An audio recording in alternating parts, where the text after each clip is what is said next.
Hi everybody, welcome to Nice-Tech, and today's review is going to be of the GT model FX037 helicopter. Now it's kind of a 250 scale helicopter, so sits right in the middle of kind of the traditional scales. It's electric 4-channel, I think intended for somebody who's getting into flight for the first time. Comes in this great little handy box. It's very lightweight, obviously being a flight model. You know, if you were going to get this as a gift, it looks great. It's a nice full colour box with some fresh looking icons down the front there. The windows, you get to see the helicopter straight away, obviously. And certainly first impressions are very good. So let's open the box and find out what's inside. So with everything unpackaged, what have we got? Well, of course, our great looking helicopter. It's a twin blade, so 2 blades on the top with this flybar design, and we'll touch on that a bit later. Really fresh looking canopy, modern, nicely detailed, great colours going on there. So the helicopter itself kind of speaks volumes without me having to go into that too much. So we'll put that to the side one moment. What else does it come with? Well, because it's an electric helicopter, you're going to need to be able to recharge the batteries in it, and you get this great mains charger with it. So the charger itself is very simple. Obviously, you've got a couple of LEDs here, one for power and one to show the charge state. You can't really get this wrong. It charges through a balance lead directly to the battery, and then the other end is where you plug in your mains adapter. Now it comes with the mains adapter here, so obviously straight into the mains, quite a long cord, and you're not going to have any difficulties charging your battery with that. And one of the things that I do like about this particular setup, as opposed to sort of a mains adapter and charger in one, is that if you get a second lead, you can just connect it direct to a 12-volt supply, so you know, a car battery or whatever. So if you're out and about, flying outdoors, and you want to recharge your battery, then that gives you a bit of an option. So that's quite a nice little touch there. Moving across, of course, we have the stick radio for the helicopter. Very traditional in its appearance, obviously extendable aerial going on here. So we'll touch about that in a minute. And then at the back here we have basically an A3 printed sheet with the various instructions and bits and pieces of how to get on flying and trimming the helicopter, what have you. So that folds away to A3. Very important document, that one. Particularly if you're new to flight, it'll get you very familiar with everything you need to know about this helicopter before you take to the sky. So the helicopter itself, first impressions count for a lot, and they're very positive here. Of course, we've got the black blade on the top with this nice red and white detailing on the edges. Really quite looks nice when you're flying. You can pick those colours out from the rotors as you're flying. But moving on from there, some other really sort of nice touches are, well, firstly, when you pick it up, it does have a bit of weight to it. Now, obviously, I've reviewed a number of different helicopters over time, and one of the things that I like about this one is the fact that it has some weight, and that's going to help add to the stability when you're flying. Part of the reason for that additional weight is the fact that the frame is also metal, it's metallic, and you've got this nice detailing. It looks kind of a bit like bronze carbon fibre detailing effect, which is sort of printed on there. So I mean, it really makes the frame pop out and stand out for the right reasons, and of course it just adds to the fact that this helicopter looks far more expensive than it actually is. Moving on from there, we've got obviously the skids are quite wide, and we've got the metal skids and landing gear, and they're obviously quite sturdy. A little bit of flex in the skids, but I like the fact that they're nice and wide, so it's pretty stable when you're sort of coming into land, which is an important feature, particularly if you're new to helicopter flight. Moving on, we've got the sort of support rods here to the boom. Everything sort of feels nice and tight and secure. It doesn't have a flimsy feel. It feels quite solid. Now, with this particular helicopter, you've got this nice profile of the main frame protecting the main gear, and then you have a second motor at the tail, as you can see here, quite a chunky size motor, and again we've got a protective cowling around the rear gear. So, you know, somebody's been thinking ahead and trying to ensure that you don't encounter any problems over time. Now, this is a 4-channel helicopter, so you have a fixed rotor blade at the rear, and the way that the helicopter gets around that is obviously increasing or decreasing the speed of this blade, and it's also fitted with a gyro which helps to counteract any unwanted movement. So that's really a nice touch with that. But again, the build quality, as you come back to down the other side, very similar. We've got the cables coming from the battery popping out of the canopy here. Now you can remove the canopy and get to the battery.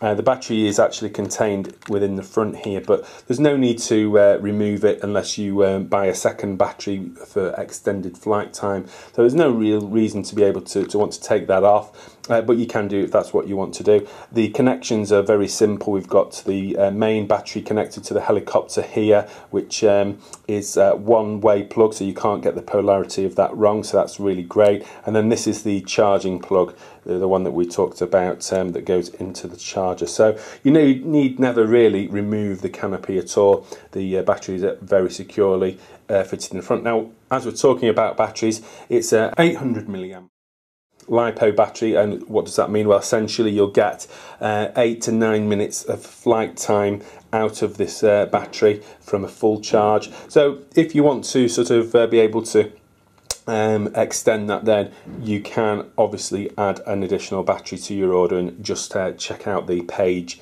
across the other side and you'll be able to see we do have them also available. Now, looking back at the front of the helicopter, more particularly into the swash plate area, as you can see, what we've got here is the swash plate with all the various linkages being sort of fixed length, so there's nothing to adjust and kind of go out of kilter here. It's a very simple design with the fly bar. Now, the purpose of the fly bar is basically to take out the sort of the twitchiness of the helicopter. So if you've got sort of light breezes and stuff and the helicopter moves, then the fly bar will intuitively counteract those sort of inputs from the external sources such as the breeze. So it just gives you a little bit more confidence on the sticks. Okay, so that's the idea of the fly bar, and the longer the fly bar, then typically the more effect that has. It sort of dulls the controls, which is really what you need to be doing to develop your confidence with helicopter flight. Now, as you look at the top here, you'll be able to just make out the top of the motor, and I like the way that they've scooped the canopy around here so that you get plenty of air ventilation into that motor, because after sort of 7-8 minutes that motor will get warm, and you want it to respond the same at the end of your flight as it does at the start, and that just helps with that airflow going through it to sort of keep a consistent feel on the sticks.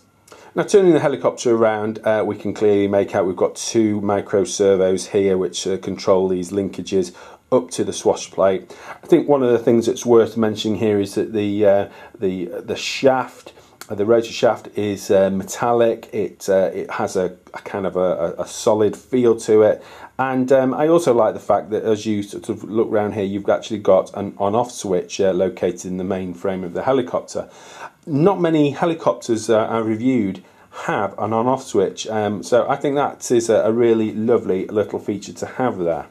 So being a 4-channel helicopter, what does that actually mean? Well, you have control, obviously, of 4 channels, and those are the up and down motion, the forwards and the backwards motion, we've got side to side motion, and also the rotation motion. So those are your 4 directions of movement. And that brings us neatly onto the radio. It's an FM radio, so obviously it has a crystal in the back that's got to correlate to the helicopter for control. And it's very simple, intuitive to use. Obviously we've got our 4 channels here. We've got the main rotor, obviously both sticks go in 2 directions. The sticks are actually made of a plastic, but they have this knurling effect on the end, so they're not slippy to use, which is good. We've got trim controls for all 4 channels, and there's some excellent instructions in that manual leaflet that shows you how to trim your helicopter.